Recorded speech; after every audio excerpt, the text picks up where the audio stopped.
কড়াইল বস্তির যেই বিষয়টি বলা চলে যে বস্তি এলাকায় অবকাঠামোর একটি বড় ধরনের কিন্তু সমস্যা রয়েছে, যেই সমস্যাটির কারণে খুব দ্রুত আগুন ছড়িয়ে যায়, যেটি মূলত বাঁশ, কাঠ ইত্যাদি যেই দ্রব্য রয়েছে সেগুলোর সমন্বয়ে এই বস্তিবাসীদের জন্য ছোট ছোট যে ঘরগুলো বানানো হয় সে ঘরের ভেতরও আগুন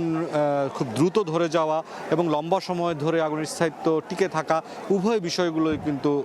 থেকে যায়। আমরা এখন পর্যন্ত যেই জায়গাটিতে দাঁড়িয়ে আছি এখানে কিন্তু ইতিমধ্যেই বিদ্যুতের সংযোগ যখন অগ্নিকাণ্ডের ঘটনা ঘটেছে তখন থেকেই বন্ধ রয়েছে, কিন্তু খুব ঝুঁকিপূর্ণভাবে যেটি দেখা গেছে যে যেই অবস্থানটিতে এই ক্যামেরাটি রয়েছে ঠিক তার পাশাপাশি কিন্তু বৈদ্যুতিক দুটি ট্রান্সফরমার রয়েছে এবং এখানে যেটি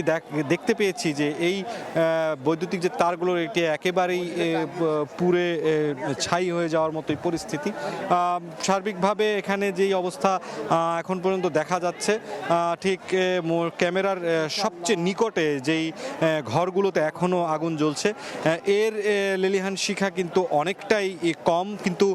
যেহেতু এখানকার যেই বিষয়টি বলা চলে যে খুবই ঘন বসতি বা অবকাঠামোগুলো অত্যন্ত ঘন, সেজন্য প্রতিটি আগুনের কাছে যাওয়া বেশ প্রতিবন্ধকতার একটি বিষয়ই হয়ে গিয়েছে ফায়ার সার্ভিসের জন্য। যেই জন্য মূলত এখানে এখন পর্যন্ত দেখা যাচ্ছে যে আগুনের যে সম্প্রসারণ এলাকা এটি যেন খুব বেশি এখন পর্যন্ত না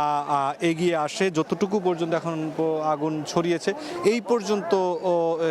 রেখে আগুনটিকে ধীরে ধীরে নিভিয়ে ফেলতে এই করাইল বস্তির যেই জ্যামিতিক হিসাব মতে যদি 90 ডিগ্রির একটি বিবেচনা করি এই অগ্নিকাণ্ডের জায়গা থেকে, এই জায়গাগুলোর বিভিন্ন পয়েন্ট থেকে ফায়ার সার্ভিসের কর্মীরা কিন্তু প্রবেশ